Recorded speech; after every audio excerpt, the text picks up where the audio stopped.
آج علم دین سے دوری کی وجہ یہ ہے کہ ہم نے اپنی قوم کے عالموں سے محبت کرنا چھوڑ دیا ہے۔ علم دین کی محبت جب ہمارے دل میں نہیں ہے تو پھر عالموں سے کیا محبت ہوگی؟ جب عالموں سے محبت نہیں، علم دین سے محبت نہیں، تو پھر ہم کیوں چاہیں گے کہ ہمارا بچہ عالم بنے، یا ہمارا بچہ حافظ قرآن بنے، قاری قرآن بنے، یا ہمارا بچہ عالم دین بنے، علم دین وہ حاصل کرے؟ وجہ اس کی یہی ہے کہ عالموں سے ہمیں خود محبت نہیں ہے تو ہم کیوں چاہیں گے؟ لیکن وہ نہیں جانتے کہ العلماء ورثۃ الانبیاء، جو علماء ہوتے ہیں وہ انبیاء کرام کے وارث ہوا کرتے ہیں۔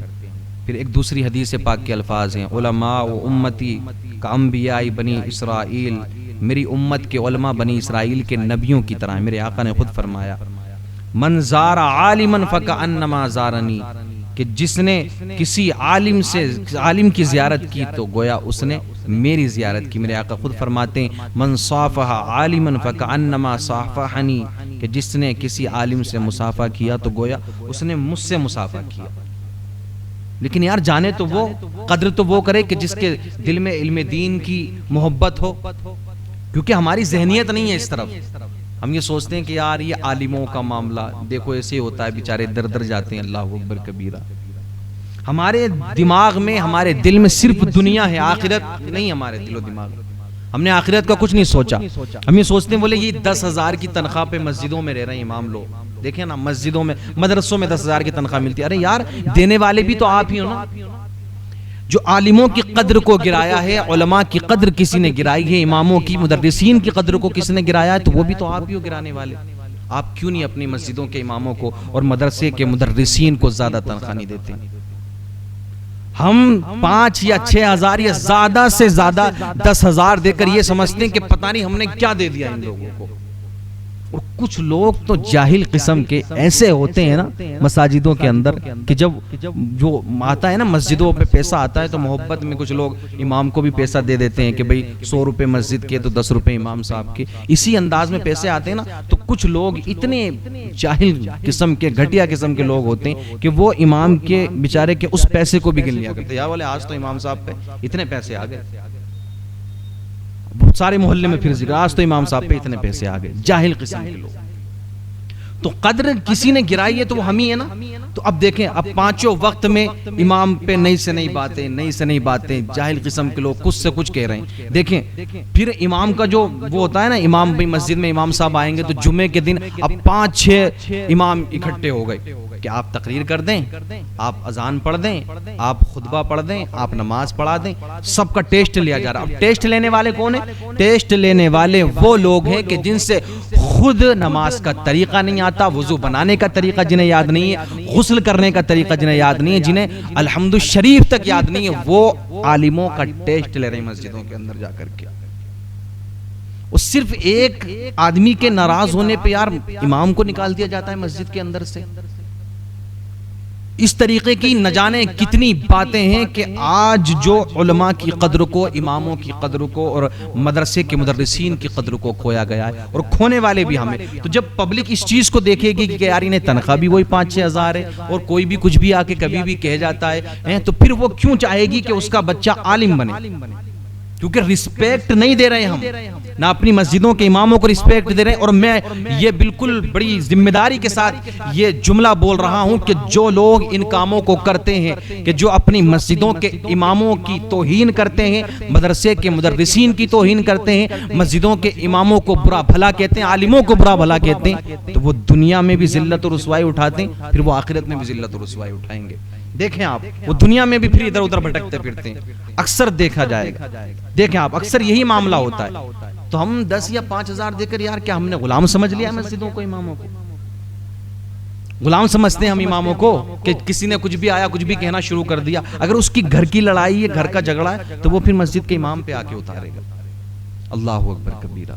تو کیوں ہم اپنے بچے کو عالم بنائیں گے؟ کیونکہ ہم خود بے حرمتی کر رہے ہیں، خود توہین کر رہے ہیں اماموں کی، تو کیوں ہم چاہیں گے کہ ہمارا بچہ کسی مسجد کا امام بنے یا کسی مدرسے کا مدرس بنے؟ خود توہین کر رہے ہیں۔ تو ان باتوں پر توجہ کی ضرورت ہے، غور کی ضرورت ہے، کیونکہ لاک ڈاؤن کا معاملہ ہے، لاک ڈاؤن چل رہا ہے، تو جہاں دوسرے لوگ پریشان ہیں وہاں کہیں نہ کہیں ہمارے قوم کے علماء، قوم کے رہنما، قوم کے امام، قوم کے مدرسین بھی پریشان ہیں۔ وہ آپ سے جا کر کے نہیں کہیں گے، آپ سے جا کر کے نہیں کہیں گے، ہمیں خود سمجھنا ہوگا۔ دیکھیں ہر انسان یہاں تک کہ سرکاری نوکری کرنے والا بھی دھرنے پہ بیٹھ جاتا ہے، لیکن آپ نے کبھی نہیں دیکھا ہوگا کہ کبھی مسجدوں کے امام اپنی تنخواہ کو لے کر، مدرسے کے مدرس اپنی تنخواہ کو لے کر کبھی دھرنے پہ بیٹھے ہیں، کبھی آپ نے نہیں دیکھا ہوگا۔ لیکن پھر بھی ہم ان کی بے قدری کرتے ہیں، بے حرمتی کرتے ہیں۔ جس کے دل میں جو آیا وہ کہہ دیا، جس کے دل میں جو آتا ہے وہ مسجد کے امام کو کہہ کے چلا جاتا ہے۔ صرف ایک آدمی کی ناراضگی کی بنیاد پر مساجدوں کے اماموں کو ہٹا دیا جاتا ہے۔ لیکن ایک میرا تھوڑا سا ناقص سا مشورہ اپنے قوم کے ان رہنماؤں کے لیے ہے اور جو بڑے بڑے اداروں کے مدرسین ہیں، ایک میرا ناقص سا مشورہ یہ ہے کہ جب آپ کے پاس کسی بھی گاؤں کے، کسی بھی بستی کے، کیونکہ ہر علاقے کا ایک بڑا ادارہ ہوتا ہے، لوگ وہیں سے کانٹیکٹ کرتے ہیں جب انہیں امام کی یا مدرس کی ضرورت ہوتی ہے، تو وہاں کے جو بڑے عالم ہیں، وہاں کے جو بڑے مدرسین حضرات ہیں، ان سے ایک میرا ناقص سا مشورہ ہے کہ جب بھی آپ کے پاس کوئی امام کے لیے آئے، کوئی مدرس کے لیے آئے، تو آپ یہ ضرور پتہ لگا لیں کہ جو پہلے امام تھے انہیں کس بنیاد پر ہٹایا گیا ہے، یا آپ ان امام سے کانٹیکٹ کریں یا اس مدرس سے کانٹیکٹ کریں کہ جس کو ہٹایا گیا۔ ایسا تو نہیں ہے کہ اس کی بے حرمتی کر کے ہٹایا گیا، اس کی توہین کر کے ہٹایا گیا ہے۔ ایسا تو نہیں ہے کہ اس گاؤں کا یہی مشغلہ ہے، وہ اسی کام میں رہتے ہیں کہ ہر 2 مہینے میں امام کی تبدیلی ہے، ہر 2 مہینے میں امام کو بدلنا، ہر 2 مہینے میں امام کو بدلنا۔ نہ اس بات سے بچوں کی تعلیم ہے وہ بھی خراب ہوتی ہے، پھر سارا روٹیشن بگڑ جایا کرتا ہے۔ تو آپ دوسرا امام دینے سے پہلے یہ ضرور خیال کر لیں کہ جو پچھلا امام ہے وہ کس بنیاد پر ہٹا ہے۔ تھوڑا میرا یہ ناقص سا مشورہ ہے، اس بات پر توجہ دے لیں تو انشاءاللہ العزیز جو اماموں کی جو توہین کی جاتی ہے، کیونکہ یار لوگوں کی نظر میں تو یہ ہے نا کہ ارے یار یہ ہٹیں گے تو دوسرا ایک دم آ جائے گا۔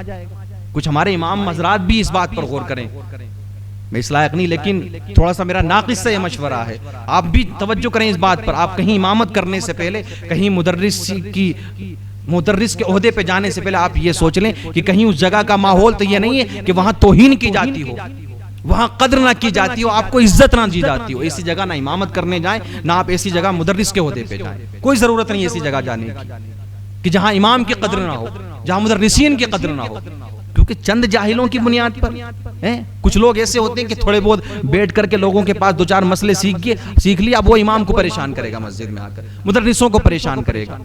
ایسا ضروری نہیں ہے کہ ہر کوئی داڑھی رکھنے والا یا سفید کرتا پاجامہ پہننے والا تمام بھائی چودھری صاحب بن گئے، اب ان کی سنو آ کر کے، اب ان یہ جو کہیں گے وہی ماننا پڑے گا ہمیں۔ ایسا کچھ ضروری نہیں ہے میرے بھائیوں۔